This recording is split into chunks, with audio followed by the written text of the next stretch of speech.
নমস্কার, নিউজ ভ্যানগার্ডের পর্দায় আপনাদের স্বাগত।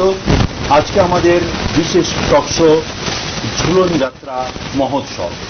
আমরা সবাই জানি ঝুলন পূর্ণিমা শুরু হয়ে গেছে। সেই ঝুলন পূর্ণিমা নিয়ে আজকে আমাদের আলোচনা। বাঙালি নয়, শুধু সনাতন ধর্মে, হিন্দু ধর্মে যে 12 মাসে 13 তারই একটা অঙ্গ ঝুলন যাত্রা মহোৎসব। সনাতন ধর্মে বিশেষ করে বৈষ্ণব সম্প্রদায়ের মধ্যে এই ঝুলন যাত্রা একটা প্রধান উৎসব। সেই ঝুলন যাত্রা নিয়েই আজকে আমরা আলোচনা করব। আমাদের স্টুডিওতে আমন্ত্রিত হয়ে উপস্থিত হয়েছেন জগন্নাথ জিউ মন্দিরের প্রচারক শ্রীযুক্ত শ্যাম সুন্দর দাস ব্রহ্মচারী মহারাজ। মহারাজ, আপনাকে নিউজ ভ্যানগার্ডের স্টুডিওতে স্বাগত এবং অভিনন্দন এবং শুভেচ্ছা জানাচ্ছি। হরে কৃষ্ণ। হরে কৃষ্ণ। মহারাজজি, প্রথমেই আপনার কাছ থেকে জানার চেষ্টা করব, এই যে ঝুলন যাত্রা, রাধা কৃষ্ণের ঝুলন যাত্রা, এই বিষয়টা কিভাবে আরম্ভ হলো, এই বিষয়টা কেন হলো, এই বিষয়টা যদি এটা আমাদের আপনি আলোচনা করেন।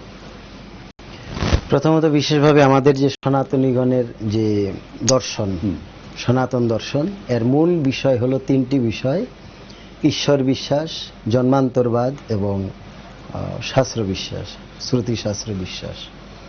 এ প্রসঙ্গে আমাদের যে পৌরাণিক কথা আছে, এর মধ্যে ব্রহ্ম সংহিতা কিংবা বিষ্ণু পুরাণ ইত্যাদি গ্রন্থের আধারে আমরা জানতে পারি যে অনন্ত কোটি বিশ্ব ব্রহ্মাণ্ড, তার ঊর্ধ্বে একটি চিন্ময় ব্রহ্মাণ্ড আছে। সেই চিন্ময় ব্রহ্মাণ্ড স্বাভাবিকভাবে যে আমাদের পৃথিবী লোক, এই পৃথিবী লোককে নিয়ে চতুর্দশ ভুবন বলা হয়, যাকে আমরা 14 ভুবন বলি। একটা গ্রহ, উপরে আরো 7টি গ্রহ আছে, 6টি গ্রহ, পৃথিবীকে নিয়ে 7, পৃথিবীর তলায় আরো 7টি। আচ্ছা, এই করে চতুর্দশ ভুবন মিলে একটা জড় ব্রহ্মাণ্ড, যেটা শাস্ত্রীয় প্রমাণ অনুসারে। এরকম অসংখ্য অনন্ত কোটি ব্রহ্মাণ্ড নিজ নিজ স্থানে ওরা ঘুরছে। তো এইসব ব্রহ্মাণ্ডের উপরেতে সেখানে একটা বৈকুণ্ঠের গড়খাই বলে, গড়খাই, হ্যাঁ, একটা বিরজা নদীও বলে অনেকে, হ্যাঁ, নদী, বিরজা নদী। বিরজা নদীর ওপারে সেখানে চিন্ময় ধাম, চিন্ময় ব্রহ্মাণ্ড। সে ব্রহ্মাণ্ডেতে প্রথম শিব পার্বতী বিরাজমান, তারপরে রয়েছে লক্ষ্মীনারায়ণ, ভগবানেরই বিভিন্ন রূপ, বিভিন্ন বিস্তার। তার উপরে রয়েছে অযোধ্যা ধাম, তার উপরে রয়েছে দ্বারিকা ধাম, তার উপরে মথুরা ধাম, তার উপরে বৃন্দাবন ধাম। সেই ব্রজধাম, বৃন্দাবন ধাম, নিত্যধাম বলা হয় ওইটাকে, নিত্যধাম। তো যেমন আমাদের পৃথিবী লোকে প্রাকৃতিক দুর্যোগ বশত কখনো কখনো এদিক সেদিক হয়, তাই না? তো সেই যে দিব্যধাম, সেটা এরকম কোনো ব্যতিক্রম কিংবা রূপান্তর এরকম কিছু হয় না। তো সেটা দিব্যধাম, দিব্য বলা হয়েছে। সেই ধামে, বৃন্দাবন ধামেতে নিত্যই ঝুলন লীলা হয়, আচ্ছা, রাধা কৃষ্ণের। আচ্ছা, আর এই ঝুলন লীলার যে মূল বিষয়টা হলো রাধিকা এবং যে মাধব এর যে সংযোগ, মিলন। এটা ঝুলন যাত্রাটা একটা মাধ্যম। আচ্ছা, তো এইরকমই মানে রাসেরই এরকম কিছু অংশ আছে। যেমন আমরা রাস বলতে মনে করি যে গোপী কৃষ্ণ নৃত্য, যেটা শারদীয় রাস যাত্রা, মনে করি এটাই রাস, কিন্তু এটা রাসের একটা অংশ। তবে হ্যাঁ, এই জড় ব্রহ্মাণ্ডের জন্য এটাই মূল রাস। আমাদের মতো আমরা যে পরিস্থিতিতে আছি, জীবাত্মাগণ, অসংখ্য জীবাত্মা, এই জীবাত্মা পরমাত্মার সাথে যে মিলন, এটাই রাস। এটা আমাদের জন্য, আমরা যে অবস্থায় আছি। তো গোপী কৃষ্ণ নৃত্য আদি এটা রাসের একটা অংশ মাত্র, অঙ্গ মাত্র। তো সেরকম ভাবে অনেকগুলো অঙ্গ আছে রাসের। যেমন এই প্রসঙ্গে আমাদের বিশেষ করে আমাদের বঙ্গীয় যে মহাকাব্য গ্রন্থ শ্রী চৈতন্য চরিতামৃত, এই চরিতামৃতের যিনি লেখক শ্রীল কৃষ্ণদাস কবিরাজ গোস্বামী প্রভু, তিনি তার গোবিন্দ লীলামৃত একটি গ্রন্থেতে তিনি অদ্ভুত লিখেছেন যে এই দোলা খেলা মানে ঝুলন লীলার সম্বন্ধে। মধ্যাহ্নে অনন্য সঙ্গ উদিত বিবিধ বিকারাদি বিভূষা প্রমুগ্ধ বাম্যোৎকণ্ঠা তিললো স্মরমখ ললিতাদি অলি নর্মাপ্ত সাতো দোলারণ্যম বংশীরিতিরতি মধুপানার্ক পূজা দিলিল রাধা কৃষ্ণ সতৃষ্ণ পরিজন ঘটয়া সেব্যমান স্মরামি। এই যে দোলা খেলা, এখানে বর্ণনা রয়েছে যে দোলা, বনবিহার, জলক্রীড়া, রতিক্রীড়া, মধুপান, সূর্য পূজা আদি বিবিধ লীলা, রাধা গোবিন্দের বিবিধ লীলা, এর মধ্যে একটা হলো ঝুলন খেলা। হ্যাঁ, ঝুলন লীলা কিংবা হিন্দোল কিংবা দোলা যাই বলা হয়, এই ঝুলন একটা রাসের একটা অংশ। তবে বলা যেতে পারে অন্যান্য যে লীলাগুলো, যেমন কি আছে বসন্ত উৎসব, হ্যাঁ, রাধা মাধবের যেই হোলি খেলা বৃন্দাবনে যেটা হয়, এরকম অনেক লীলা আছে। সুবল মিলন, দানকেলি, কৌমুদী, আমাদের যে গোস্বামীগণের বৈষ্ণবীয় যারা বৈষ্ণব কবিগণের লিখিত ইত্যাদি অনেক লীলা রয়েছে, কলঙ্ক ভঞ্জন আদি। এর মধ্যে এগুলো সবই লীলা, স্বাভাবিক, ঠিক আছে। একটাই উদ্দেশ্য রাধা মাধবের সংযোগ, মিলন। তো এটার একটা গভীর রহস্য আছে। আসলে কি আমরা যে পরিস্থিতিতে আছি, এই পরিস্থিতিতে থেকে আমরা কতটুকু সেটাকে মানে নিতে পারবো, অনুভব করতে পারবো, সেটা হলো মূল বিষয়। তো যাই হোক, এই প্রসঙ্গে এই যে ঝুলন লীলার যে মূল বিষয় হলো রাধারানী এবং কৃষ্ণের মিলন। তো আমি যেটা বলতে চাইছি যে ঝুলনের যে বিষয়টা, যেমন দোল খেলা, আপনার আবার রয়েছে যেমন নৌকা বিহার, রাধা কৃষ্ণের নৌকা বিহার, অক্ষয় তৃতীয়া চন্দ্রযাত্রা যেটা জলবিহার হয়ে থাকে, ইত্যাদি বিভিন্ন রকম লীলা আছে। চন্দনযাত্রা, এটাই ওই 21 দিন ধরে চন্দনযাত্রা হয়, ওইটাই রাধা মাধবের এটা লীলা। তো এগুলোর মধ্যে ঝুলনটা হলো একটা আরো উন্নত স্তরে। এটা স্বাভাবিকভাবে আমরা যে অবস্থায় আছি, যেটা বুঝি আমরা, যে একজন ব্যক্তি যখন সে খুশি হয়,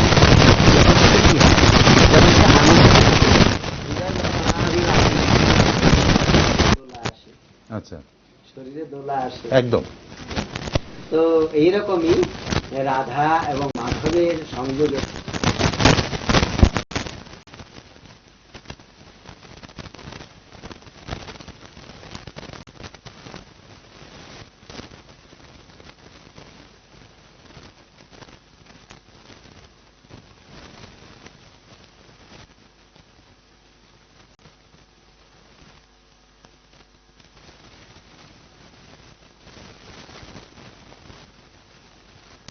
তো রাধা মাধব যখন এই বৃন্দাবনেতে, বিশেষ করে যে 6টি ঋতু বৃন্দাবনে বিরাজ করছে, বৃন্দাবনে আছে বলেই তো অনন্ত কোটি বিশ্বব্রহ্মাণ্ডে 6টি ঋতু রয়েছে। চিন্ময় ধামে আছে বলে এখানে আছে, এখানে যদি না থাকতো এখানে থাকতো না। এটা তো জড় জগৎ, রূপান্তর হয়। হ্যাঁ, এটা অনেক সময় প্রাকৃতিক দুর্যোগ বশত এটার রূপান্তর হতে পারে, কিন্তু সেই ধামের এরকম নয়। তো সেই দিব্য ধামে ভগবানের যে লীলা সংগঠিত হচ্ছে, তো সেই সংগঠিত সেই লীলাতে রয়েছে যখনই গোপী কৃষ্ণ রাধা কৃষ্ণের মিলনেতে অনাবিল আনন্দ ভরে ওঠে, তখনই এরা দোলা। আচ্ছা আচ্ছা আচ্ছা মহারাজজি, এই যে অনেকে আমরা যেটা বলে থাকি এই ঝুলনটা রাধা কৃষ্ণের প্রেম লীলার কোন একটা অংশ, এটা কি সঠিক? এই বিষয়টা আপনি কিভাবে বলেন? স্বাভাবিক, প্রেম লীলারই একটা অংশ। প্রেম সম্বন্ধে আগে আমাদের বুঝতে হবে, আমরা যেন ভুল না বুঝি। একদম প্রেম, এই প্রসঙ্গে কবিরাজ গোস্বামীপাদ বলছেন, চরিতামৃত রচয়িতা, তিনি বলছেন আত্মেন্দ্রিয় প্রীতিবাঞ্ছা তারে বলি কাম, কৃষ্ণেন্দ্রিয় প্রীতিবাঞ্ছা ধরে প্রেমনা। আচ্ছা, যেটা আমার ইন্দ্রিয় তর্পণের জন্য হবে, আমার মনোরঞ্জনের জন্য হবে, সেটা হবে কাম। আচ্ছা, সেটাই কামনা, স্বার্থ। আচ্ছা, আমার মনোরঞ্জন, আমার ইন্দ্রিয় তর্পণের জন্য। আর যখন কৃষ্ণেন্দ্রিয় প্রীতিবাঞ্ছা হবে, তব সুখ যাহে করিব যতন হয়ে পদে অনুরাগ, এই ভাগ যখন আসবে তখন সেটা প্রেম হবে। আচ্ছা, এই জগতেও আমরা এইটাই বুঝি, তাই না? যে নিজের জন্য যেটা হয় এটা স্বার্থ, যেটা অন্যের জন্য হয় সেটা প্রেম। একদম, না? তো এই আমরা যে অবস্থায় আছি, এই অবস্থাতেও আমরা এটাই বুঝি। তো চিন্ময় জগতে এটাই বলেছেন যে আত্মেন্দ্রিয় প্রীতিবাঞ্ছা তারে বলি কাম। আমাদের ইন্দ্রিয় প্রীতিবাঞ্ছার জন্য যেটা হয় এটা কামনা, আর কৃষ্ণ ইন্দ্রিয় প্রীতিবাঞ্ছা ধরে প্রেম নাম। প্রভুর খুশির জন্য সেটা প্রেম। আচ্ছা, এই প্রেমের নিঃস্বার্থ প্রেম, এটা বুঝতে হবে কিরকম প্রেম। এটাতে কোন রকম ইন্দ্রিয় তর্পণ ভোগবাসনা নাই। আচ্ছা, কোন রকম সম্ভোগ সুখের ভোগবাসনা নেই। আচ্ছা, এখানে একটাই কথা, তব সুখ যাহে করিব যতন। আচ্ছা, হ্যাঁ, একটা কবিতা আছে না যে শুধু তোমারই জন্য, তাই না? তো কৃষ্ণের জন্য, হ্যাঁ না, পরমেশ্বরের জন্য, ওনার জন্য যেটা করে সেটা প্রেম। এই প্রেমেতে এই স্তরে অধিষ্ঠিত থেকে যারা একমাত্র কৃষ্ণের সুখটাই চান, বাস্তবে এই প্রেম লীলারই একটা পরিপূর্ণ যে বহির্প্রকাশ ঝুলন যাত্রা, স্বাভাবিক। আচ্ছা আচ্ছা, এই যে বসন্ত উৎসব আপনি কিছুক্ষণ আগে বললেন, বসন্ত উৎসব ও রাধাকৃষ্ণের মধ্যে দোল উৎসব, হ্যাঁ, এই বসন্ত উৎসব আর ঝুলন যাত্রা এই দুটার মধ্যে পার্থক্য কি আছে? এই দুটোই তো বোধহয় প্রেম মানে মিলন, অদ্ভুত। হ্যাঁ, এই দুটার মধ্যে কি পার্থক্য কি আছে?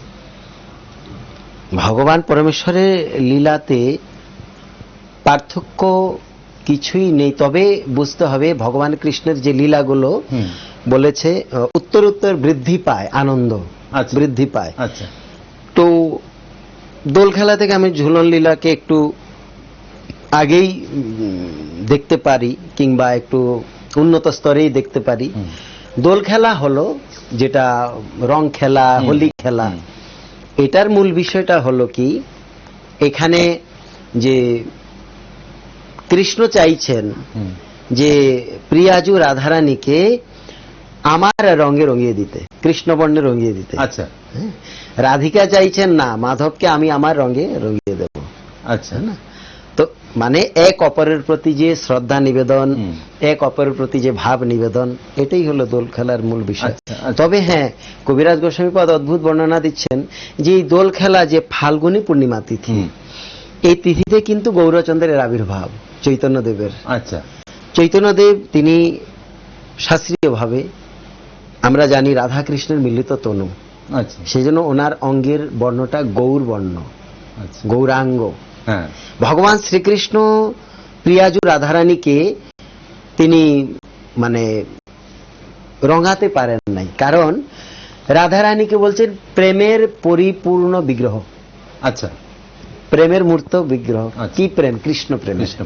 কৃষ্ণ প্রেমটা কেমন? চোখে দেখি না আমরা কি? কৃষ্ণ প্রেমেরই পরিপূর্ণ বিগ্রহ হলো রাধিকা, রাধারানী। তো এই রাধারানী তিনি ভগবান কৃষ্ণই। এখন একটা প্রশ্ন এখানে ওঠে যে আমরা দেখি রুক্মিণী কৃষ্ণ বিবাহ হয়েছে, সীতারাম বিবাহ হয়েছে, হ্যাঁ, লক্ষ্মীনারায়ণ বিবাহ হয়েছে, রাধাকৃষ্ণ বিবাহ হয়নি। একদম একদম, আমি এটাই আপনাকে ভাবছিলাম বলবো। তো রাধাকৃষ্ণ বিবাহ, এই জন্য বলা হচ্ছে গোস্বামীগণ যে রাধারানী কৃষ্ণ সাক্ষাৎ। আচ্ছা, বিবাহ কখন হয়? ऐसा बर को क्या बरूं जो जन्मे और मर जाए, बर बरिए गिरधर लाल को चुनुल अमर है जाए। বরণ কখন হয়?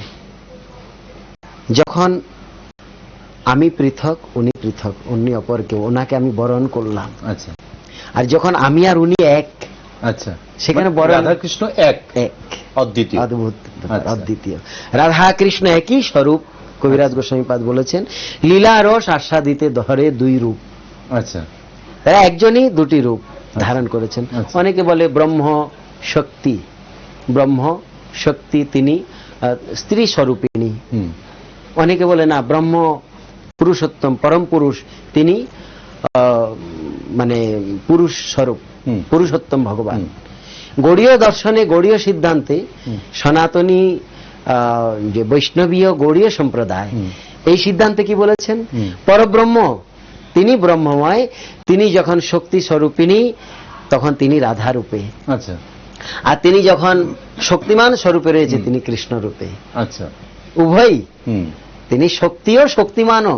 আচ্ছা, তো দুটো এক হয়েছে, ব্রহ্ম পরব্রহ্ম, তিনি দুই রূপেতে হয়েছেন, শক্তি আর শক্তিমান, রাধিকা এবং মাধব দুই রূপে কৃষ্ণ।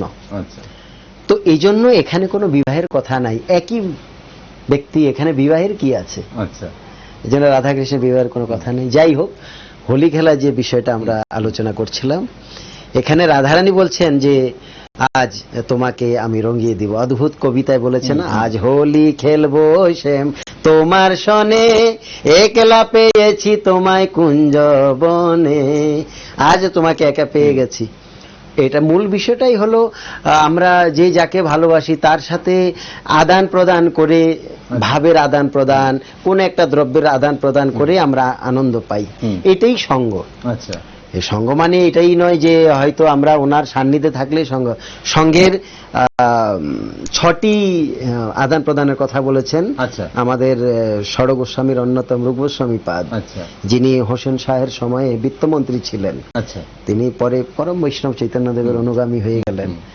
রূপ গোস্বামী পাদ তিনি বললেন যে দদাতি প্রতিগৃহ্ণাতি গুজ্জমচ্ছসি পৃচ্ছসি ভুঙ্গতে ভুজায়তে চা এব ষড়বৃদ্ধি প্রীতি লক্ষণম।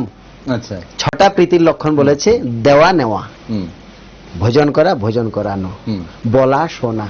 আচ্ছা, কবিগুরুর কবিতা আছে না যে এইটুকু কথা শুনি, একটু ছোঁয়া লাগে, এইটুকু কথা শুনি, অদ্ভুত ভাব এগুলো। তো এখানে এই জন্য বলেছে যে এটাই সঙ্গ প্রিয়তমের সাথে, দেওয়া নেওয়া, খাওয়া খাওয়ানো, বলা শোনা, এটাই সঙ্গ। আচ্ছা, সঙ্গের মূল বিষয়টাই এটা। আচ্ছা, তো যাই হোক, রাধারানী চাইছে যে না, এনার সাথে আমার এইরকম সঙ্গটা আদান প্রদান হোক। ভাবটা কি, আমি তোমাকে আমার বর্ণে রঙিয়ে দেব। আচ্ছা, হ্যাঁ, শুনো হে বনমালী, ভাঙবো তোমার নাগরালি, কুমকুম মারিব তোমার বাঁকা নয়নে, আজকে একলা পেয়েছি। তখন পরমেশ্বর ভগবান তিনি রাধারানীর কাছে তিনি পর্যন্ত মানে নত স্বীকার করেন শক্তির কাছে। কারণ রাধা ঠাকুরানী প্রেমময় বিগ্রহ তো, আচ্ছা, নিঃস্বার্থ, যেখানে কোনো স্বার্থ নেই, একমাত্র তিনি কৃষ্ণের জন্যই রয়েছে। সেজন্য কৃষ্ণ বিকৃত হয়ে গেছে রাধারানী, যদিও একই স্বরূপ। একদম আমাদের মতো লোককে শেখানোর জন্য যে প্রেমটা কিরম, নিঃস্বার্থ প্রেম, অকৈতব যে কৃষ্ণ প্রেম, এটা যার মধ্যে বিরাজ করে তার প্রতি যে ভগবান বিকৃত হয়ে যায়। আচ্ছা, তিনি বলেছেন না কবি জয়দেবের গীত গোবিন্দেতে, আচ্ছা, স্মরাগরল খণ্ডনম মম শিরসি মণ্ডনম রাধে দেহি পদ পল্লব মুদারম। মাধব বলছেন, প্রিয়াজু তোমার পাদ পদ্ম যুগল আমার মস্তকে স্থাপন করো, আমি ধন্য হই। আচ্ছা, সুপ্রিম পাওয়ার বলছেন রাধারানীর কাছে, কারণ প্রেমের কাছে সকলেই নত স্বীকার করে। পরমেশ্বর ভগবান নিজেই নত স্বীকার করছেন। তো কৃষ্ণ বলছেন ঠিক আছে। এখন ভগবান কৃষ্ণ এখানে পরাস্ত হয়ে গেলেন। কেমন পরাস্ত? রাধারানী তার অঙ্গের বর্ণে কৃষ্ণকে এমন মানে রঙিয়ে দিলেন যে কৃষ্ণ বর্ণটা ঢাকা পড়ে গেল। ঢাকা পড়ে গিয়ে তো রাধিকা তার অঙ্গের বর্ণতে কৃষ্ণকে রঙিয়ে দিলেন। সেটা কি? রাধারানীর তপ্ত কাঞ্চন গৌরাঙ্গী রাধে বৃন্দাবনেশ্বরী বৃষভানু সুতে দেবী প্রণমামি হরিপ্রিয়ে। যে তপ্ত কাঞ্চন বর্ণ, যে গৌরাঙ্গী, ওই গৌরাঙ্গী তপ্ত কাঞ্চন বর্ণ নিজের অঙ্গের বর্ণটা গোবিন্দকে দিয়ে দিলেন। তো গোবিন্দের অঙ্গের বর্ণটা কি হলো? কাঞ্চন বর্ণ হয়ে গেল। তো গৌরাঙ্গী যখন কৃষ্ণের অঙ্গের উপরে তার প্রলেপ দিলেন, তো সেই গৌরাঙ্গী গৌরাঙ্গ হয়ে গেল। বলে গৌরাঙ্গ মহাপ্রভু কি জয়। এই অদ্ভুত দর্শন কবিরাজ গোস্বামী পাদের। আচ্ছা মহারাজজি, এই যে ঝুলন যাত্রা, ঝুলন যাত্রা আমরা সাধারণত জানি যে 7 দিন আমাদের ঝুলন যাত্রা হয়। এটা কোন তিথিতে শুরু হয়, আবার কখন? আমরা যেটা জানি যে পূর্ণিমাতে শেষ হয়, এইটুকু আমাদের সাধারণ ধারণা আছে। এই বিষয়টা আপনি যদি বলেন। ঝুলন যাত্রা মহোৎসব 7 দিন নয়, 5 দিন হয়, পঞ্চদিবস ব্যাপী। আষাঢ়ী যে একাদশী, আষাঢ়ী শুক্লা একাদশী থেকে শুরু করে সেটা পূর্ণিমা পর্যন্ত রাখি বন্ধন মহোৎসব আজকে থেকে শুরু হলো। আজকে থেকে ঝুলন যাত্রা মহোৎসব শুরু। আজকে একাদশী তিথি, পবিত্রা আরোপণী একাদশী, একাদশী থেকে শুরু হয়। তো এই যে ঝুলন লীলা তো নিত্য হয়, এই যে 5টি দিনের মধ্যে আবার কি করে এটা সীমাবদ্ধ হয়ে গেল? সেটাই আপনি যেটা প্রথম বললেন, এটা একটা কথা নয় যে নিত্যলীলা রাধাকৃষ্ণের প্রতিদিনই হচ্ছে, আবার এটা 5 দিনের জন্য, এটা কি ব্যাপার? তো এখানে গোস্বামীগণ বলছেন যে অ্যাকচুয়ালি কি হয়, যেমন এই জড় জগতে আমরা আমাদের মাতা পিতা উভয়ের মধ্যে কি সম্বন্ধ, সেটা যেমন আমরা আমাদের অনধিকারের ব্যাপার, সেটা মানে হস্তক্ষেপ করা কিংবা জানা অনধিকারের ব্যাপার। তো আমিও অধিকার লাভ করি কখন? যখন আমিও স্বনির্ভর হই, কর্মজীবনে প্রবেশ করি, দাম্পত্য জীবনে প্রবেশ করি, তখন আমরাও সেরকম হই, তাই না? সেই রকম ভাবেই রাধাকৃষ্ণের যে লীলাগুলো সেরকম।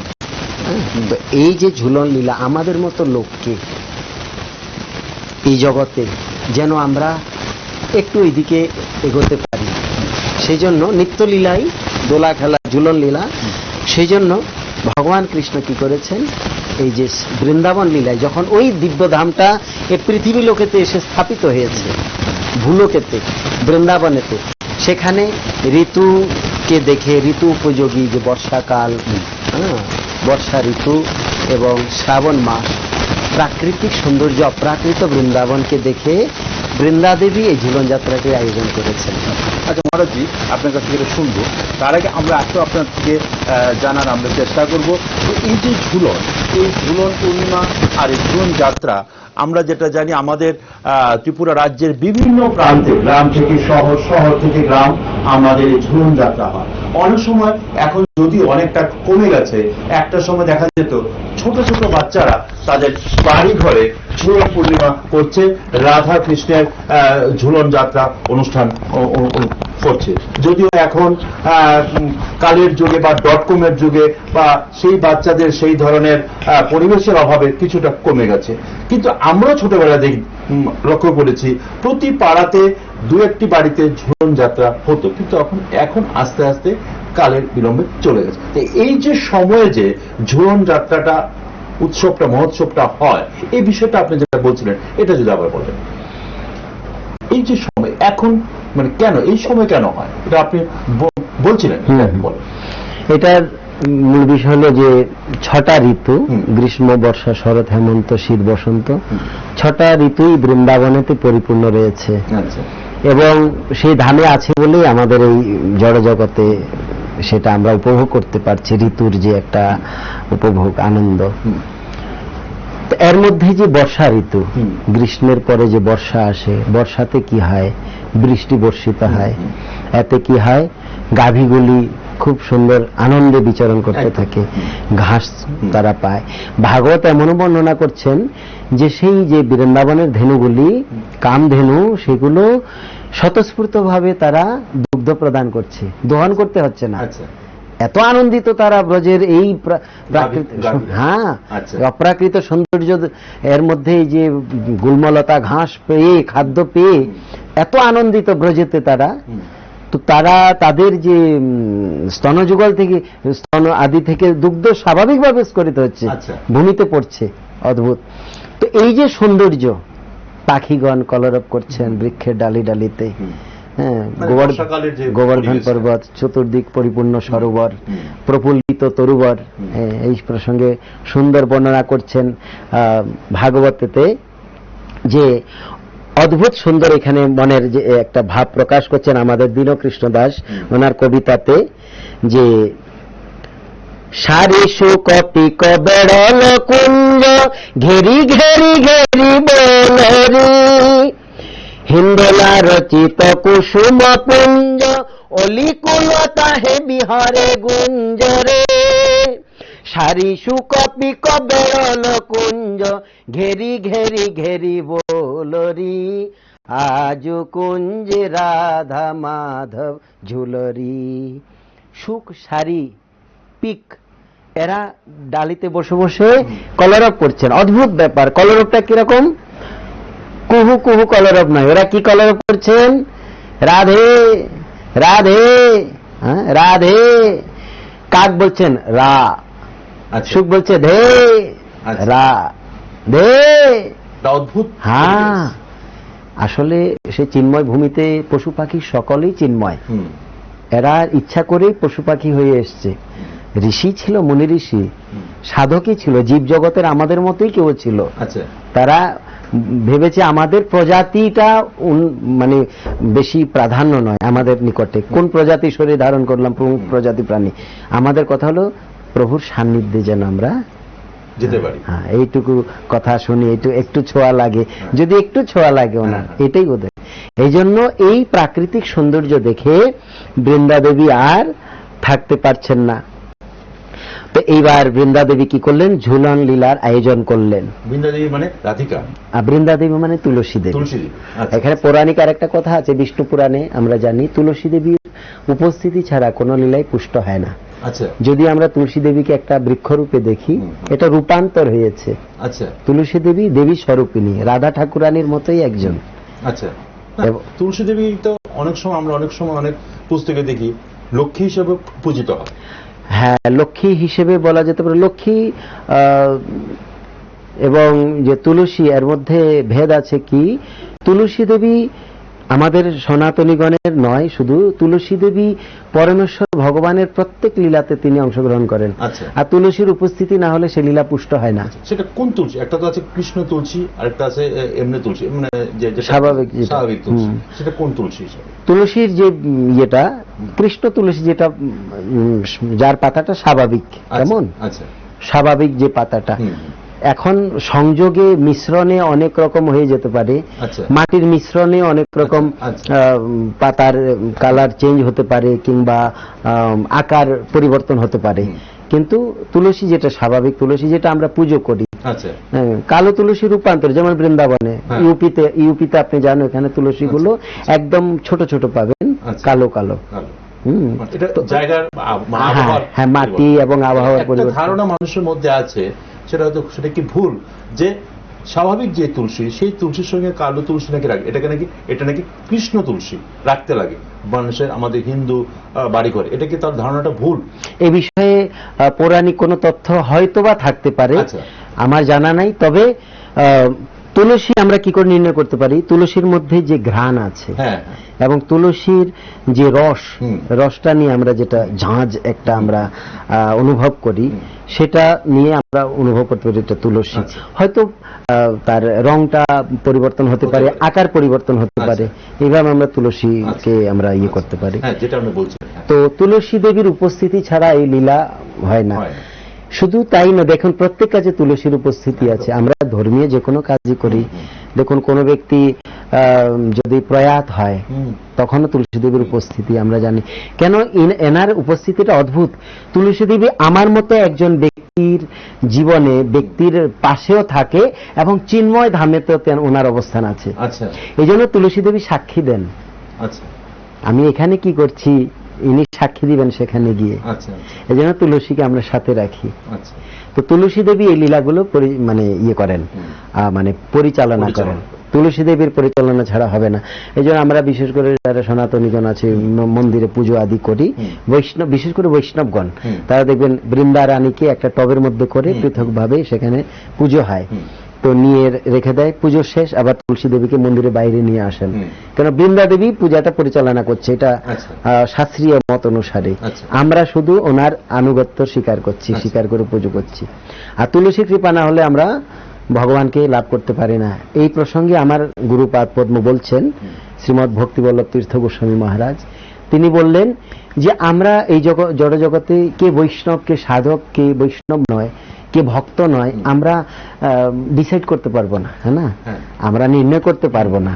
কিন্তু তুলসী দেবী ভগবানের ভক্ত, হতে পারে বৃক্ষরূপ, কিন্তু তিনি ভগবানের ভক্ত। এই জন্য এর মানে এই নয় কি অন্যান্যদের প্রতি আমার অমান্যতা থাকবে, এরকম নয়। তুলসী পূজা অবশ্যই করতে হবে। তো তুলসীর মাধ্যমে তুলসী এই লীলাগুলোকে পুষ্ট করে। এই জন্য এখানে খুব সুন্দর বলছেন যে বৃন্দা দেবী অনেক সুন্দরভাবে এই প্রাকৃতিক সৌন্দর্যটাকে দেখে তিনি আয়োজন করলেন। কদম্ব বৃক্ষের ডালিতে তিনি ঝুলনের আয়োজন করলেন, যে বৃক্ষেরও ইচ্ছা কি আমার অঙ্গকে একটু স্পর্শ লাগুক রাধা মাধবের, আমিও ধন্য হই। আমি পূর্বে বলেছি যে বৃন্দাবনে প্রজাতিগত যে ব্যাপারটা মুখ্য নয়, আমরা কৃষ্ণের সান্নিধ্যে আছি, আমরা একটা দিব্য ধামে আছি, এটা হলো মূল বিষয়। কদম্ব বৃক্ষের ডালিতে ওই মাধবীলতা দিয়ে সেই দোলা নির্মাণ করে তখন সেখানে রাধা মাধব অবস্থান করলেন। অদ্ভুত কবিতায় বলেছেন, সখীগণ মেলি করত গান, ঘন ঘন ঘন মুরলী শান রে, লোচনে লোচনে তোড়ই মান, না সাইবে সরদোলরি, আজু কুঞ্জে রাধা মাধব ঝুলরি। ঝুলনা ঝমকে চমকে রাই, বিহসী মাধব ধরই তাই রে, আনন্দে অবশ্য পরশ পাই, চাপি ধরই কোলরি, আজ কুঞ্জে রাধা মাধব ঝুলরি। যখন এই দোলা দিচ্ছেন তখন ওদের ইচ্ছা কি, সখীগণের ইচ্ছা যখনই রাধা মাধব যত নিকটে আসবে তখনই ওদের সুখ। এতে বোঝা যায় নিঃস্বার্থ প্রেম। এখানে এই জগতের কেউ বলবে না, হ্যাঁ না, কোন নারী বলবে না যে তুমি ওই নারীর সাথে থাকো আমি খুশি আছি, বলবে না। কিন্তু এখানে সকল সখীগণ বলছেন যখনই আমরা প্রিয়া প্রিয়াতমকে দর্শন করি একসাথে আমাদের মন আনন্দিত হয়ে যায়। হ্যাঁ, এখন এরা দেখছেন রাধা মাধব বসে আছেন স্বাভাবিকভাবে, হ্যাঁ, রাধিকা তিনি দৌড়ে আছেন, দড়ি মাধব দৌড়ে রেখেছেন। তখন গোপীগণ কি করেছে, খুব দ্রুত গতিবেগে দোলা দিচ্ছেন। তখনই প্রিয়াজু কি করলেন, মাধবকে আশ্রয় করলেন। গোপাঙ্গনাগণ এই দৃশ্য দেখে সকলে আনন্দ লাভ করলেন। এই জন্য এখানে বলেছেন যে প্রিয় সহচরী টানই ডরি, অলসে অবশ হইলা গরি রে, ডল ডল ধ্বনি রসে বিভরি, দীন কৃষ্ণ দাস বলরি, আজ কুঞ্জে রাধা মাধব ঝুলরি। তো এই প্রকার যখন অতি দ্রুত গতিবেগে দোলা দিচ্ছেন, প্রিয়া প্রিয়তম যখন এক অপরকে আশ্রয় নিলেন তখনই গোপাঙ্গনাগণ আবার দোলাটাকে কমিয়ে দিচ্ছেন। এটা মূল বিষয় হলো রাধা কৃষ্ণের যে মিলন ঘটানো, এই দোলা, সেটাই আনন্দ, ঝুলন লীলা। হ্যাঁ আচ্ছা মহারাজজি, এই যে যেটা বলছিলাম 5 দিন আমাদের এখানে যে ঝুলন হয়, ওইখানে তো সব সময় হয় রাধা কৃষ্ণের ঝুলন। এই যে 5 দিন হয়, 5 দিন আমাদের এখানে পূজা অর্চনা হয়, নাম কীর্তন হয়, সব হয়। শেষটার সঙ্গে রাখি উৎসবের কোনো কি সম্পর্ক আছে? এই বিষয়ে রাখি পূর্ণিমার দিন, এটা যেদিন শেষ হয়, এটা কি অদ্ভুত মিল। এই বিষয়ে রাখি উৎসব আমরা যেটা বলি ভ্রাতৃত্ব সুদৃঢ় করা, এটার সঙ্গে এটা কি সম্পর্ক, এই বিষয়টা যদি আপনি বলেন। নিত্যলীলাতে রাধা গোবিন্দের রাখি বন্ধন উৎসব রয়েছে। আচ্ছা, প্রিয়া প্রিয়তমের হাতে রাখি বন্ধন, প্রিয়তম প্রিয়ার হাতে রাখি বন্ধন, ব্রজবাসীগণ পরস্পরের রাখি বন্ধন, এটা গ্রন্থে রয়েছে রাখি বন্ধন উৎসব।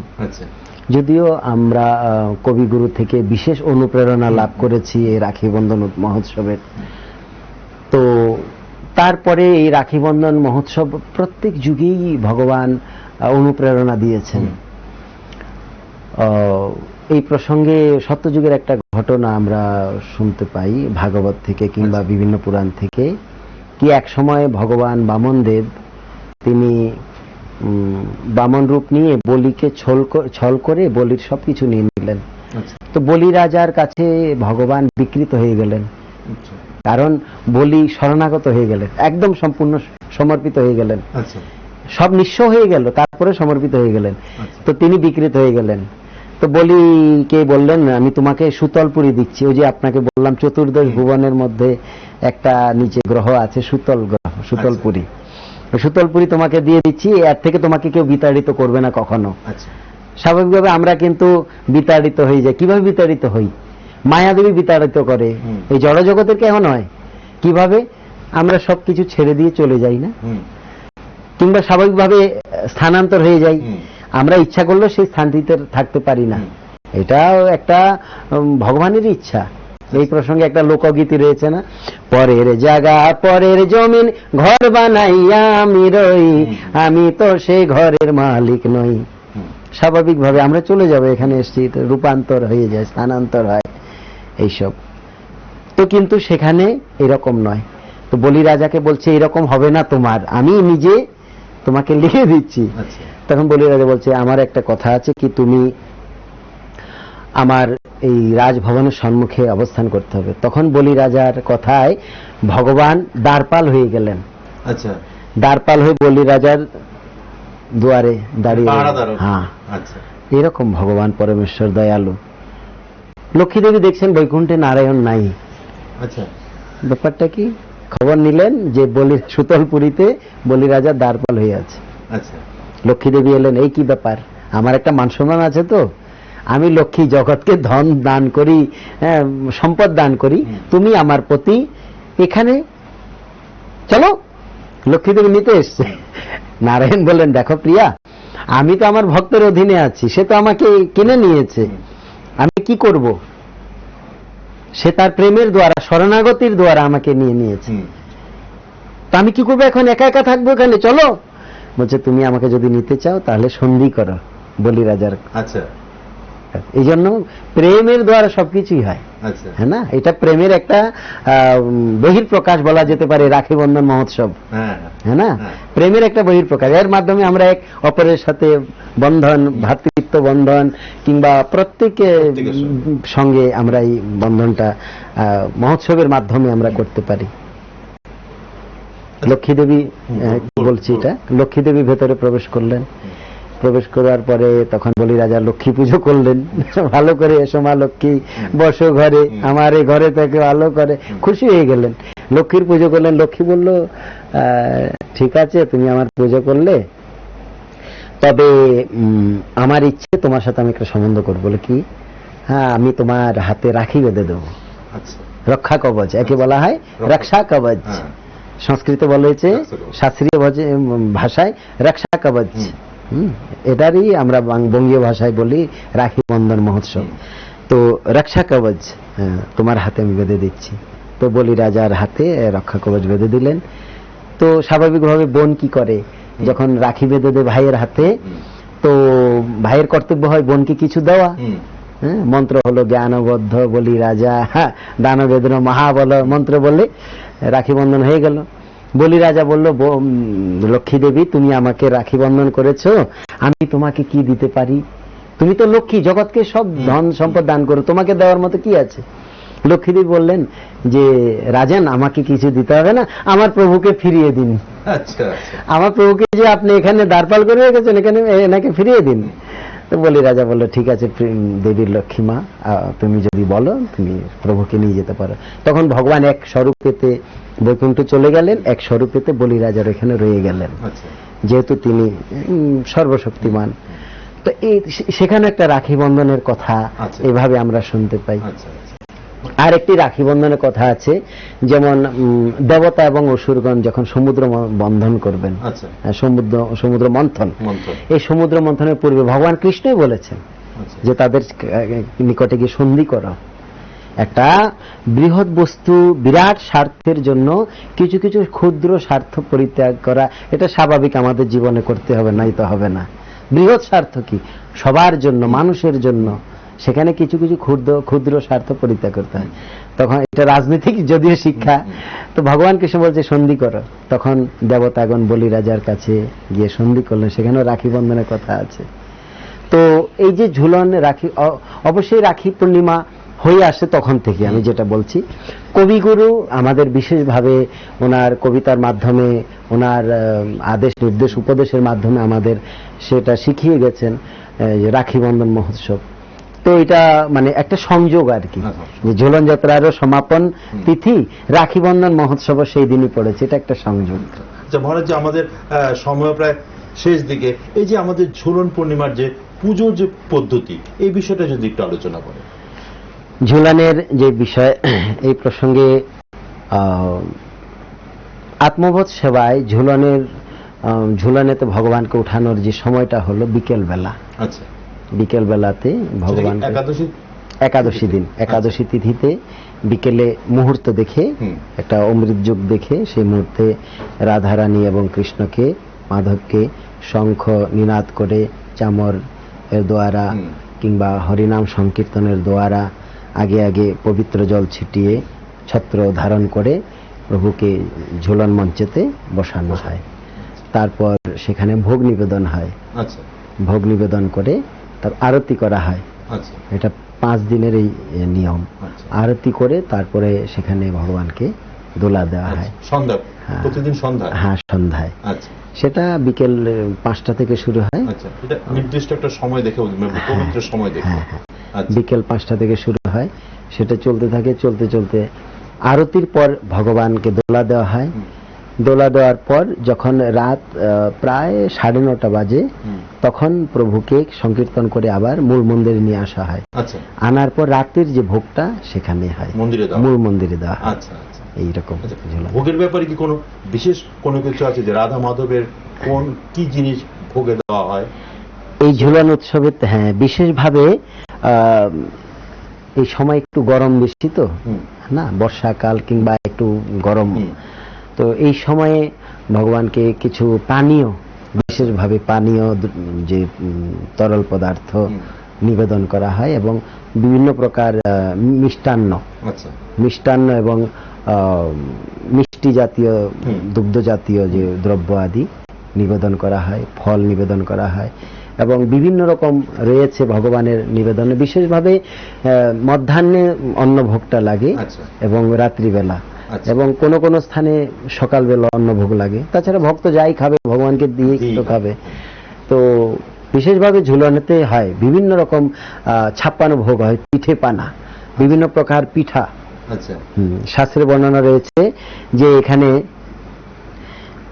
অদ্ভুত কথা রয়েছে, থারি ভরি কই বিবিধ মিঠাই ধরি দুহুসন মুখে, সখীগণ শয়ে কতহু কতুকে ভোজন করিল সুখে। থারি ভরি কই, থালায় ভরে কেউ কেউ বিভিন্ন প্রকার মিষ্টান্ন, মিঠাই মানে মিষ্টি জাতীয় দ্রব্য আদি ধরি দহু সন্মুখে, দুইজনের সম্মুখে নিবেদন করা হয়। স্বাভাবিকভাবে ঝুলন যাত্রায় এই যে বিশেষভাবে ভোগের ব্যবস্থা করা হয় রাধা মাধবের।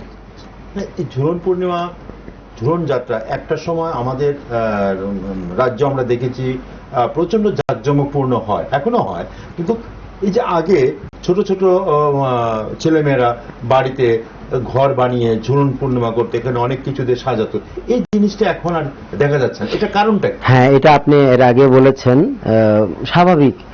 বিশেষ করে আমাদের একটা দুর্ভাগ্য, আমরা সনাতনীগণ আমাদের যে সংস্কৃতি সভ্যতা এটা থেকে সরে আসছি, অন্যরা কিন্তু সরে নাই, তাদের অনুরাগ বাড়ছে ধীরে ধীরে। অবশ্যই এখান থেকে আমাদের শিক্ষা নেওয়ার ব্যাপার আছে। এখানে কোনো মতভেদ কিংবা অপরের প্রতি ঈর্ষা বিদ্বেষের কথা না। আমি আমার যে সংস্কৃতিটাকে মন প্রাণ দিয়ে ভালোবাসি, জানতে চেষ্টা করি। রথযাত্রা হতো, ঝুলন যাত্রা হতো এবং যে কোনো পুজো আদি পাড়ার ছেলেরা মেয়েরা সবাই মিলে করত। তো এই জন্য আমি চাইবো যে আমরা যেন সেটাকে আবার জাগিয়ে তুলি। কেন, এটা একটা আনন্দময়, একটা ধর্ম আছে, তার সঙ্গে আনন্দ আছে, সংযোগ পরস্পরের প্রতি যে একটা, এটাও আমরা মনে করি হ্যাঁ নির্ভেজাল আনন্দ, যে এক অপরের সাথে কথা বলা এবং খাওয়া দাওয়া। সেখানে প্রসাদ নিবেদন হলো, প্রসাদটাই তোমরা খাও। এতে কি হয়, আমাদের সংস্কৃতিময় জীবনযাপনটা হলো, আর আমরা সামাজিক ভাবেও দূরত্বটা কমে যাবে, আমাদের পরস্পর আবার সংযোগ হবে। স্বাভাবিক, এটা আমাদের জাগিয়ে তোলা উচিত। এখন একটা জিনিস কি, মনোরঞ্জনের জন্য ওই যে বিভিন্ন কিছু রয়েছে, মোবাইল আদি প্রত্যেক ঘরে ঘরে, এর মধ্যেই সময় চলে যাচ্ছে। এটা দুর্ভাগ্য। এটার বেশিরভাগই সৎ প্রয়োগ হচ্ছে না, বেশিরভাগই এটা অপপ্রয়োগ হচ্ছে। তো যাই হোক, এটা আমাদের সংস্কৃতিটাকে ধরে রাখা উচিত, সেটা আপনি ধরে রাখা, অবশ্যই ধরে রাখা উচিত। এবং আমি তো ব্যক্তিগতভাবে কিংবা আমি সব জায়গায়, আমাদের যেখানে যেখানে হরি কথা হয়, হরি সভা হয়, সকল হরি সভাতে আমরা বলি যে ওরা যখন এইভাবে করতে চায় ওদেরকে উৎসাহ দেওয়া উচিত এবং ওদেরকে টেনে আনা উচিত, এগিয়ে আনা উচিত। কেন, এরাই তো আমাদের পরে এই সংস্কৃতিটা ধরে রাখবে। তো আমিও যখনই গ্রামে গঞ্জে কোথাও যাই, ছেলেমেয়েরা অনেক সময় গাড়ি আটকায়, আমরা ঝুলন উৎসব করব, আমরা জন্মাষ্টমী করব, তো আমিও কিছু দেই, যদি আমাদের নিত্য সেবা চলছে, ওদেরকে উৎসাহ দেওয়ার জন্য আমিও কিছু দিই। হ্যাঁ, না তুমি করো, উৎসাহের সহিত করো। তো এটা যদি আমরা সবাই এগিয়ে এসে তাদেরকে আমরা উৎসাহ দিই, অবশ্যই আমাদের সনাতনী যে সংস্কৃতি আবার আমরা এটাকে আগের মতো করে পাব। তো স্বাভাবিকভাবে গ্রামে গঞ্জে যারাই এই অনুষ্ঠান করে তাদের প্রতি আমাদের তো একটা প্রসন্নতা রয়েছে। এবং আমি বলবো যে মূল বিষয়টা আপনি যে বলছেন যে আমাদেরও সময় প্রায় হয়ে আসছে, যে আপনারাও যে আয়োজন করেছেন এই অনুষ্ঠানের ভ্যানগার্ডের মাধ্যমে জগৎবাসীকে এই যে বার্তা দেওয়ার ব্যাপারে, যে ঝুলন যাত্রা সম্বন্ধে, আমি এই ভ্যানগার্ড চ্যানেলকেও আমি ধন্যবাদ জানাই। এবং বিশেষভাবে আমাদের যে এই ঝুলন যাত্রা উপলক্ষে বিশ্ববাসীকে, ভারতবাসীকে, ত্রিপুরাবাসীকে, সকল ধর্মপ্রাণ, সকল বর্ণ, সকল শ্রেণীর আমরা জনগণকে আমরা আন্তরিক অভিনন্দন জ্ঞাপন করব। ঝুলন যাত্রার শুভেচ্ছা। আজ থেকে ঝুলন যাত্রা শুরু। হ্যাঁ, এই আর কি। ধন্যবাদ আপনাকে, অসংখ্য ধন্যবাদ। আবারও নিউজ ভ্যানগার্ডের পরিবারের পক্ষ থেকে আপনাকে কৃতজ্ঞতা স্বীকার করছি, আবারও ধন্যবাদ জানাচ্ছি, শুভেচ্ছা। আজকের আমাদের যে বিশেষ টক শো ঝুলন যাত্রা মহোৎসব, আমাদের আলোচনা অনেকক্ষণ চললো। আমরা অনেক কিছু মহারাজ্যের কাছ থেকে জেনে আমরা সমৃদ্ধ হয়েছি। আজকে সবাই ভালো থাকবেন, সুস্থ থাকবেন। হরে কৃষ্ণ। হরে কৃষ্ণ।